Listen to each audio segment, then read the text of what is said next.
प्रसूति का विवाह हुआ दक्ष प्रजापति महाराज से, जो उस समय के परम प्रतापी प्रजापति थे। ब्रह्मा जी ने खुश होकर बाद में इन्हें प्रजापतियों का प्रमुख बना दिया।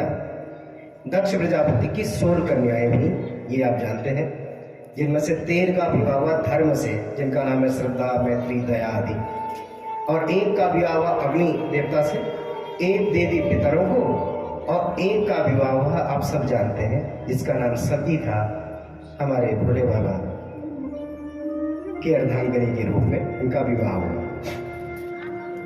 जब ये प्रश्न पूछा, सौनकादि ऋषियों ने प्रश्न किया, महाराज हमने सुना था कि अपने ससुर से शिव जी का कुछ विवाद हो गया था, वो क्या था बताइए।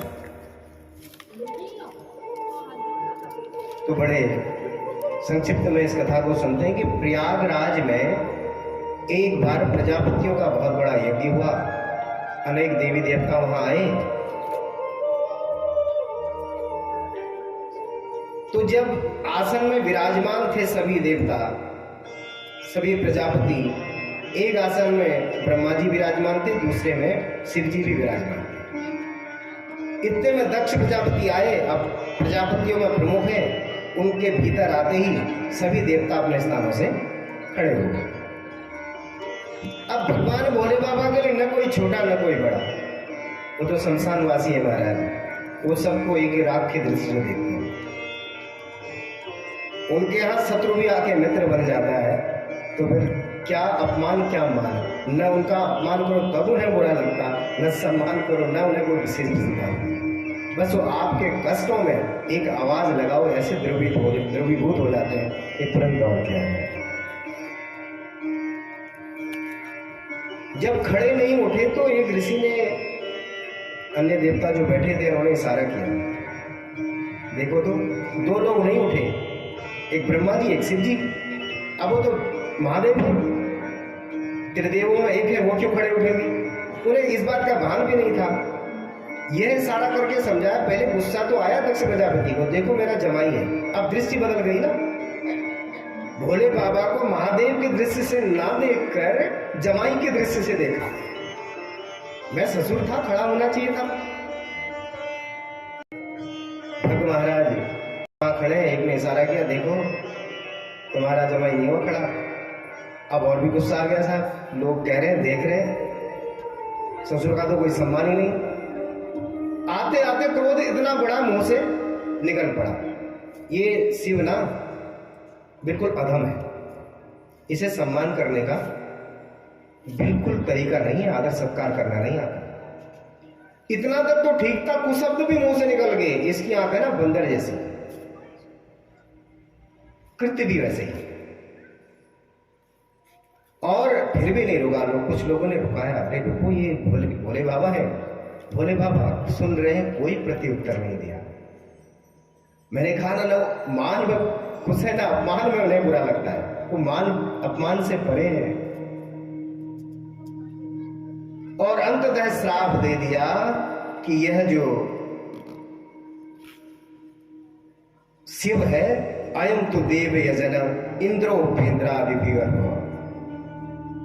आज से जब यज्ञ हो, यज्ञ में इसको कोई भाग नहीं मिलेगा। अब प्रजापतियों का राजा है, घोषणा कर दी, सभी को यज्ञ का भाग मिलेगा, लेकिन शिव शंकर को कोई भाग नहीं मिलेगा। ये कहा और नाराज होकर तुरंत उस सभा से उठ के चला गया। भगवान भोले बाबा तो बैठे रहे उसी प्रसन्नता की मुद्रा में। नंदीश्वर को बड़ा बुरा लगा, मेरे प्रभु से जिनका किसके प्रति कोई बैर नहीं, इतना होने के बाद भी एक शब्द नहीं कहा और श्राप दे के कैसे चला गया। ये बहुत मैं करता है, और मैं तो बकरी ही करती है। मैं देता हूं श्राप, इसका सर बकरी का हो जाए। आपस में एक दूसरे को, जो ब्राह्मण वहां बैठे हुए थे, उनको भी श्राप दिया। इनमें से ना जो शिव से विमुख हो जाएगा, वह पांडित्य कर्म करके अपना पेट पालने वाला होगा। उस पांडित्य कर्म में उसका कोई ध्यान नहीं होगा। आय अर्जन उससे जरूर होगी, लेकिन वो क्या करा रहा है उसके प्रति उसका स्नेह नहीं होगा। ये सुना भृगु महाराज को बुरा लग गया। बोले तुमने सारे पंडितों को कैसे दे दिया श्राप? नंदीश्वर को श्राप दिया, जाओ जो शिव के मानने वाले सारे पाखंडी हो जाए, अधम हो जाए, बुरा व्यसन करने वाले हो जाए, भांग धतूरा वाले हो जाए, शौचाचार विहीन हो जाए। इस प्रकार से देखो, एक क्रोध से प्रारंभ हुआ और पूरा बवंडर खड़ा हो गया, एक दूसरे को श्रापों की झड़ी लग गई। एक तरफ से अगर शुरू हो गया, निकल गया, तो फिर वो बढ़ते जाता है, उसमें कमी होने की संभावना फिर नहीं होती। यहां बात खत्म हुई। प्रयागराज के यज्ञ के बाद सब अपने अपने स्थान पर गए। कुछ समय बीता। अब दक्ष प्रजापति के मन में है कि मैं सबक तो सिखाऊंगा भोले को, एक न एक दिन तो मुझे, तो एक यज्ञ कराए। यज्ञ कराने का उद्देश्य क्या है? भोले बाबा को नीचा दिखाना। देखो, कभी भी यज्ञ कराना है, उसका एकमात्र उद्देश्य होना चाहिए हरि को प्राप्त करना। जब यज्ञ का उद्देश्य सांसारिक भौतिक वस्तुएं प्राप्त करना हो तब भी ठीक है, समझ में आता है, आपका उद्देश्य कोई है। जब यज्ञ का उद्देश्य दूसरे के प्रति ईर्ष्या हो, दूसरे को नीचा दिखाना हो, तो फिर तो यज्ञ सफल हो ही नहीं सकता। तो यहां यज्ञ रखा, सारी लड़कियों को बुलाया, निमंत्रण भेजा, एकमात्र सती को छोड़कर। जबकि वो अपनी बिटिया सती से पहले बहुत प्रेम करते थे। अब यहां सती मैया तो भोले बाबा की सेवा में, वहां कैलाश में लोगों का बहुत ज्यादा आना नहीं जाना नहीं। आसमान से एक के बाद एक विमान गुजर रहे हैं, 10 के लोग जा रहे हैं गीत गा के। अब कुछ लोग ज्यादा जानते हैं, किसी को पता है निमंत्रण नहीं दिया होगा, वहीं से होके गुजरो नई साड़ी पहन कर, और कह के भी जाना वहां फलाने जगह निमंत्रण में जा रहे हैं। तो बार बार गुजरते हैं वहां से, हवाई जहाज की ज्यादा वहीं से घुमाए। कहां से जाना जी? कैलाश के ऊपर से होते हुए ले चलो, बाया कैलाश जाना वही है। मयूर विहार, पॉकेट 4, फेस 1, गली नंबर 1 से आगे, पीछे वाली गली से ना वहां से जाम लगता है, इसे चली चलो, दिखाना है। अब जब बार बार देखी कौन जा रहे हैं इतने, आज बार बार गुजर रहे, पता चला पूछ के कि मेरे पिता के यहाँ तो आज यज्ञ है, बड़ा आश्चर्य, मुझे नहीं बुलाया। अब बिटिया अपने पिता के बारे में बुरा सोच ही नहीं सकती। कभी मेरे पिता का मेरे प्रति बैर होगा, कोई बिटिया नहीं सोच सकती, ऐसा आप कोई दुनिया में मान ही नहीं सकता। अभी कलयुग के आखिरी चरण होगा, मुझे लगता है शायद तब भी नहीं मानेगी कोई बिटिया कि मेरे पिता मुझसे बैर रखते हैं। नहीं हो सकता मैं इधर उधर होंगी, कोई आया हो, भोले बाबा ध्यान में हो, चले गया हो, ऐसा हो नहीं सकता, निमंत्रण ना दिया हो। यह मान के अब भोले बाबा ध्यान में बैठे हैं, बार बार अंदर बाहर जाए। अब ध्यान टूटे तो पूछूं कि जाए न जाए, चलो चले, तैयार हो जाओ। अब अगर घर में चूल्हे में बर्तन की आवाज ज्यादा आ रही है, समझ लो कि कोई मांग है। आवाज जब जोर जोर से पटकने लगे बर्तन, और बर्तन धोने में ज्यादा आवाज आ रहा हो, तो कुछ है जो पूरा होना बाकी है। तो सभी का अनुभव है, वो बहुत अच्छा अस्त्र है, साधन है, आप सभी प्रयोग करते होंगे।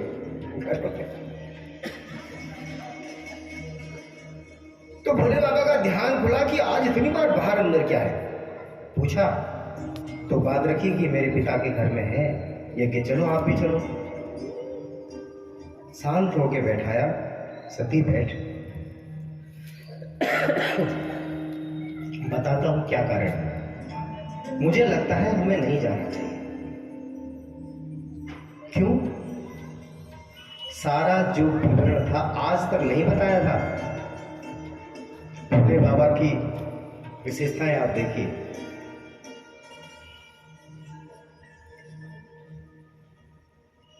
अब हमारा जैसा साधारण होता तो घर में आके ले रोज सुनाता, तेरे पिता ने तो मुझसे आज ऐसा कह दिया, तेरे पिता ने मुझसे आज ऐसा कह दिया। इतने वर्ष बीत के एक तिनका सती मैया को ये पता नहीं है कि क्या हुआ। श्राप मिला ही। आज कहा जरूरत पड़ी, जब ऐसा ऐसा हुआ था, अगर जानबूझ के निमंत्रण दिया है तो मुझे लगता है नहीं कहना चाहिए, नहीं जाना चाहिए। तुलसीदास ने बड़ा सुंदर इनमें चौपाई लिखी। जो बिन बोले जाऊं भवानी, जो बिन बोले जाऊं भवानी, जो बिन बोले जाऊं भवानी, रहे नसीलू सनेहुन कानी, रहो नसीलू सनेहुन कानी। सिया राम जय राम, जय जय राम, सिया राम जय राम, जय जय राम, सिया राम जय राम, जय जय राम, सिया राम जय राम, जय जय राम। जो बिन बोले जानो जाए भवानी, हे भवानी जो तू बिना बोले जाएगी ना, रहु न सील स्नेह न कानी, तेरा सम्मान नहीं होगा, इस बात का ध्यान रखना। हाँ, यद्यपि एक नियम है, यद्यपि मित्र प्रभु पितु गुरु गेहा, अपने दोस्त के यहाँ, अपने पिता के यहाँ, अपने गुरु के यहाँ आप बिना कहे जा सकते हैं। दोस्त से पूछने की जरूरत नहीं कि आओ ना आओ, भूल गया होगा, काम में बिजी है, चलो मैं काम करने चले जाता हूं। दोस्त से भी ऐसा विचार नहीं आता है कि भाई इसने मुझे निमंत्रण जानबूझ के नहीं दिया हो। अगर आपका परम प्रिय मित्र है, उसके प्रति आपका बैर नहीं हो, ऐसे पिता के घर भी जा सकते हैं। लेकिन यह कब? जब जानबूझ के ना अनजाने में छूट गया, जब तुम्हें पता है कि न देने का कारण यह नहीं जाना चाहिए।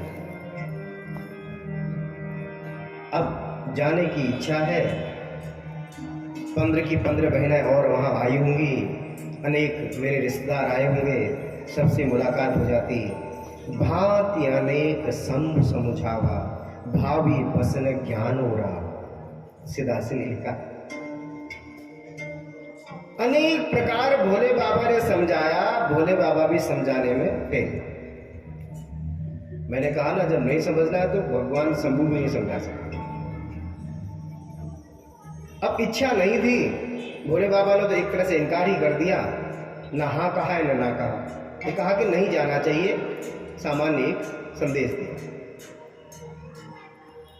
अब इच्छा है, बार बार भीतर जाती हैं, बार बार अंदर आती हैं, गुस्सा भी आ रहा है, देखो मेरा कहना नहीं मान रहे, एक ही बार तो कहा, कभी तब से मैंने कहा भी नहीं। विवाह के बाद रोने लगी मां सती, अपने पिता से, अपनी मां से मिलने की इतनी आतुरता है, स्वाभाविक है, सभी को होगी। अंततः फैसला किया, आशुतोष है भगवान, थोड़े में खुश हो जाते हैं, कोई बात नहीं, एक आध दिन नाराज होंगे, मैं चले जाती हूँ। सती मैया चले गई। जब भोले बाबा ने जाते हुए देखा, नंदीश्वर से कहा कि जाओ उनके साथ चले जाओ। आज विदा किया। विदा करने का मतलब लगा देना, लड़की को विदा करने का मतलब आप अपने परिवार से बाहर करते हैं, दूसरे परिवार में। आज तुलसीदास ने लिखा है कि विदा किया है सती को, नंदीश्वर से कहा कि इनको विदा करके आओ, दोबारा नहीं आना है, जानते हैं। जब पहुंची, मन में अच्छा तो नहीं लग रहा है, पति के साथ आती तो अच्छा ही लगता। जब वहां पहुंची तो सबसे पहले मां के पास गई। सादर भलई मिली एक माता, सादर भलई मिली एक माता, भगनी मिली बहुत मुस्काता, भगनी मिली बहुत मुस्काता। सादर भले ही मिली एक माता। अब माँ तो माँ है, माँ कैसे मुंह टेढ़ा कर पाए। सादर आदर सहित मिली, गले लगाया, बिटिया तू आ गई, तूने बहुत अच्छा किया। भगिनी मिली बहुत मुस्काता। तुलसीदास जी के शब्दों पर ध्यान दीजिए। ऐसा कवि बड़ा विलक्षण भावों को अपने शब्दों में ऐसे व्यक्त कर जाते हैं कि हमारे भाव भी वहां तक नहीं पहुंच पाते। बहनें मुस्कुराते हुए मिली तो सही, अच्छा लगा बहन आई है, लेकिन मुस्कुराई क्यों होंगी? व्यंग। कहाँ है भोले बाबा? आज है जिया जी कहाँ? क्यों? कई बार अब से पहले जब भी होता है, सभी बहनें आती हैं, माना किसी यज्ञ में पहुंचती हैं, तो जहां पर भी जाते हैं तो भोले बाबा का प्रथम आसन। अब प्रथम आसन में बैठेंगे, बाकी सेकंड लाइन में, बाहर आगे के सोफे खाली छोड़ दो, 3 देवता आसन बैठेंगे। अगर वर्तमान की दृष्टि से हम देखें, ब्रह्मा विष्णु महेश का पहला आसन, इससे आगे पहले आसन कौन होगा? अब वो बैठेंगे तो उनकी अर्धांगिनी भी बैठेंगी, हमेशा आगे स्थान, तो कहीं ना कहीं मत्सर आना स्वाभाविक। आज यज्ञ में स्थान ही नहीं है, ये पता नहीं है अभी सदी। चलो कोई बात नहीं, ठीक है। उसके बाद आगे गई अपने पिता से मिलने के लिए। दक्ष न कछु पूछी कुशलाता। दक्ष प्रजापति ने कुछ कुशल बात पूछी नहीं, बिटिया तो आ गई भी नहीं, कहा, मुंह घुमा लिया और क्रोध से जलने लगा। मैंने बुलाया नहीं था, ये आई क्यों? ये है मन का मैल, घमंड, अपने अपमान होने का घमंड, और उसका बदला लेने की प्रतिक्रिया में अपनी बिटिया के प्रति ही बैर करने लगा।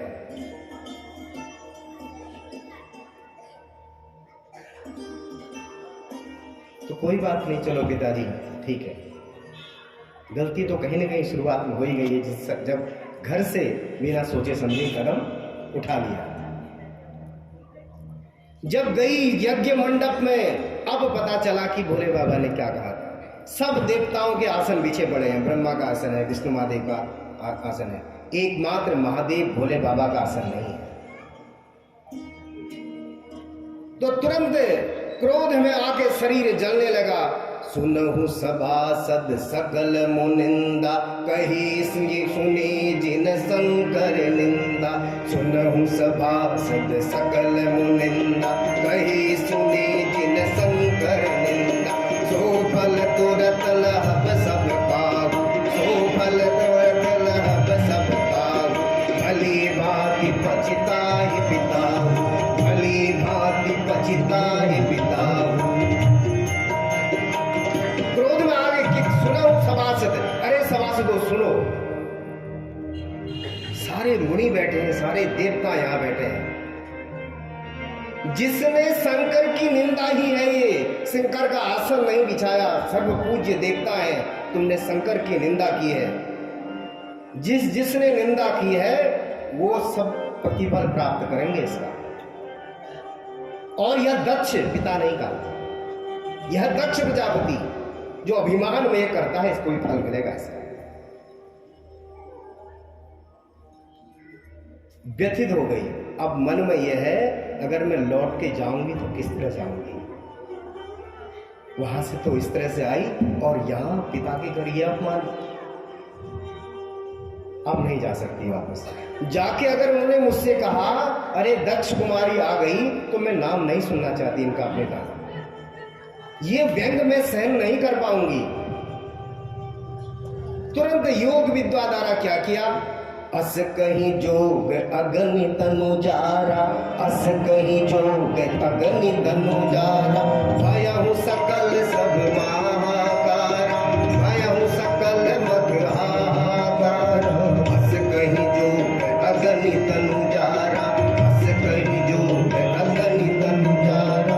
भयहु सकल मत हाहाकारा, भयहु सकल मत हाहाकारा। सिया राम जय राम जय जय राम, सिया राम जय राम जय जय राम, सिया राम जय जय राम, सिया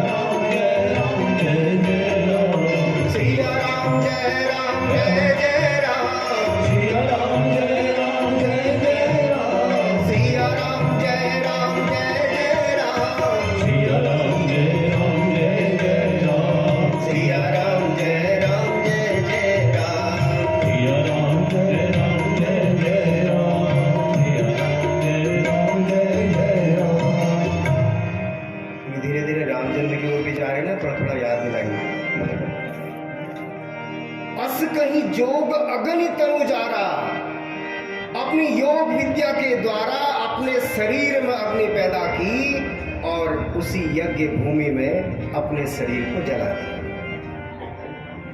अपनी योग विद्या के द्वारा। सारे यज्ञ मंडप में हाहाकार मच गया देवताओं के बीच में। अरे किस चीज के लिए यज्ञ कराया था और क्या कर दिया? यज्ञ करवाया शिव जी को निंदित करने के लिए, दंड देने के लिए, और उसी यज्ञ भूमि में लड़की भस्म हो गई। उसने अपने शरीर की अग्नि से, कुछ लोग कहते हैं ना कि यज्ञ में कूद गई, ऐसा नहीं होता। अपनी योग विद्या के द्वारा वो मां है, वो शक्ति है, अपने शरीर में योग विद्या के द्वारा अग्नि पैदा की। तो अन्य जो गण आए थे रक्षा के लिए, उन्होंने विध्वंस करना चाहा यज्ञ को। यह देख के तो भृगु महाराज ने कृत्या पैदा की, यज्ञ को बचाया। लौट के जब गए गण भोले बाबा के पास, जब भोले बाबा ने यह अपमान की घटना सुनी कि सती का अपमान हुआ है, अपनी जटा से एक बाल निकाला, पटक के जो जमीन पर पटका, और पटकते ही एक महान योद्धा भगवान शिव के समान वीर रौद्र महावीर भद्र पैदा हुए। पैदा होते ही विशाल शरीर, चारों ओर देखते देखते गणों की भीड़ उनके सारे ओर जुड़ गई।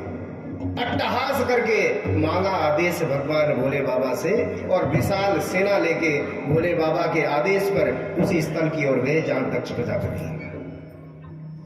भगवान भोले बाबा के तेज को रोकना संसार में किसी के बस का नहीं है। कुछ पल नहीं लगे उस यज्ञ भूमि में, जहां तहां था सारा, जितने यज्ञ कुंड बने थे सब तोड़ डाले। यहां तक कि उसमें मूत्र आदि जो त्याज्य पदार्थ हैं वो डाल के यज्ञ मंडप बंद कर दिया। कहा कि जहां शिव की निंदा है वो यज्ञ है ही नहीं। और भृगु महाराज जिस समय काशी में इनकी आपस में चर्चा हो रही थी, भृगु महाराज जब अपनी दाढ़ी को हाथ लगा के ऐसे मल रहे थे, खुश हो रहे थे जब भोले बाबा का अपमान हो रहा था, तो वीरभद्र महाराज ने सबसे पहले दाढ़ी पकड़ी भृगु महाराज की, दाढ़ी नोच के दाढ़ी मूंछ भेंट कर दिया, हाथ लगाते रहो दाढ़ी में। और भग देवता ने आंख से इशारा किया था उस समय, देखो तुम्हारा जमाई बैठा हुआ है। तो भग देवता की सबसे पहले आंखें फोड़ी, और पूषा देवता दांत दिखा के हंस रहे थे तो उनके दांत तोड़े। और अंत में नंदीश्वर के श्राप को पूरा करते हुए भगवान वीरभद्र ने दक्ष प्रजापति को पकड़ा और अपने हाथ से ही नोचने लगे तो नहीं निकला। यज्ञ करने के लिए जो खड्ग रखा जाता है काटने के लिए, उसी से काट के दक्ष प्रजापति के सर की आहुति दे दी। लो, यज्ञ कराने वाला ही भस्म हो गया। भगवान भोले बाबा से बैर का नतीजा तो अच्छा हो ही नहीं सकता। हम पहले दिन भी चर्चा कर रहे थे कि देवता कोई अलग नहीं है, सब एक ही है। बस हमारे मन का भेद है, हम एक को विशेष मान लेते हैं, दूसरे को दूसरे दर्जे का। जो जिसको पसंद करता है वो उनके पहले दर्जे के हो जाते हैं, बाकी सेकंड रो के हो जाते हैं। तो यज्ञ विध्वंस करके वीरभद्र चले गए। अब यहाँ देवताओं का हाहाकार मच गया। तो ब्रह्मा जी आए, भाई मनाओ भोले बाबा को, अगर नहीं मनाओगे तो यज्ञ भी पूरा नहीं होगा। सभी देवता आराधना करने के लिए कैलाश पहुंचे हैं और हाथ जोड़ के सभी स्तुति कर रहे हैं। आप लोग भी उनके साथ स्तुति करना। भोले बाबा को प्रसन्न होने में इतना बड़ा काम हुआ है, पत्नी जा चुकी है, लेकिन मनाने में कुछ शब्द उनके लिए पर्याप्त हैं। आधा है चंद्रमा सर पे तेरे, आधा है चंद्रमा सिर पे तेरे, नागों की माला गले में तेरे, नागों की माला गले में तेरे, जय जय शंभु भोले बाबा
तेरी भक्ति में अविचल तेरा बालक रहे, तेरी भक्ति में अविचल तेरा बालक रहे। हे गंगाधर पशुपति त्रिनेत्रधारी, आधा है चंद्रमा सेवक तेरे, आधा है चंद्रमा सेवक तेरे। नागों की माला गले में तेरे, नागों की माला गले में तेरे। जय जय शंभु भोले बाबा शंभु भोले, जय शंभु भोले बाबा शंभु भोले। आधा है चंद्रमा। भोले बाबा की जय हो। सभी देवता हाथ जोड़ के जब खड़े हैं तो आशुतोष भगवान प्रसन्न हुए और उनका संदेह मिटाया। यज्ञ पूरा होगा, जाओ दक्ष प्रजापति के सर पर बकरी का सर लगा दो। भोले बाबा स्वयं आए और बकरी का सर लगाया। बकरी मतलब मैं, बकरी की आवाज है मैं करना। तो जितने लोगों को लगता है कि हर काम मैं ही करता हूं, मैं नहीं होता तो ये नहीं होता, मैं नहीं होता तो ये नहीं होता, मैं नहीं होता तो वहां कुछ था ही नहीं। जब मैं गया तो मैंने वहां साहब ऐसा रंग जमा दिया, मैं गया तो मैंने ऐसा स्पीच दिया सब सुनोगे, मैं गया मैंने ऐसा गाना गाया सब देखते रह गए, मैं जब पहुंचा मेरे जाते ऐसा रंग जमा। यही मैं है महाराज जो दक्ष प्रजापति। अब देखना किस किस के भीतर दक्ष छुपा हुआ है, और जिसके पास मैं रहेगा उसके पास शिव नहीं जाते।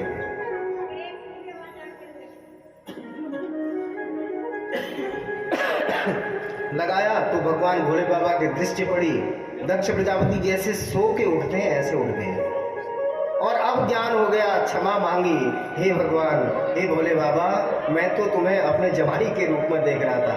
आप तो आदि हैं, अनादि हैं, आपका न कोई प्रारंभ है न कोई अंत है, मुझे माफ कीजिए। और इस प्रकार यज्ञ पूरा हुआ। यज्ञ पूरा होने के बाद भगवान विष्णु स्वयं प्रकट हुए और उन्होंने कहा, सृजन रक्षण हरण विश्वम दद्रे संज्ञाम क्रियोचिताम। हे दक्ष प्रजापति, तू हम तीनों को अलग अलग नहीं देख। मैं बार बार इस बात को कह रहा हूं और ये श्रीमद् भागवत का ही श्लोक है। वो कहते हैं कि जब मैं रचना करता हूं तो मैं ब्रह्मा हूं, रक्षण जब मैं रक्षा करता हूं, पालन करता हूं तो मैं विष्णु हूं, जब मैं हरण करता हूं, संहार करता हूं, संसार को संतुलित करता हूं तो उस समय में शिव होता हूं। तो हम तीनों एक ही हैं। ये हमारे अलग दद्रे संज्ञान क्रियोचिताम, अपने अपने काम के कारण हमारा नाम अलग है, लेकिन है हम एक। तो इस प्रकार यज्ञ पूरा हुआ। भगवान भोले बाबा की कृपा से एक बार भोले बाबा का जयकारा लगाएंगे, बोलो भगवान शंकर की जय हो। अब कथा आगे बढ़ती है। यह 3 पुत्रियों के वंश की कथा आई। पहले मैंने सुनाया देवहूति का वर्णन, जहां भगवान श्री हरि के अवतार कपिल मुनि पैदा हुए थे। दूसरा अवतार सुनाया था आकुति, जहां यज्ञ भगवान ने दक्षिणा के साथ जन्म लिया। और तीसरी जो है प्रसूति, जिनसे मां सती और उनका शिव का जो प्रसंग आया वो सुनाया गया।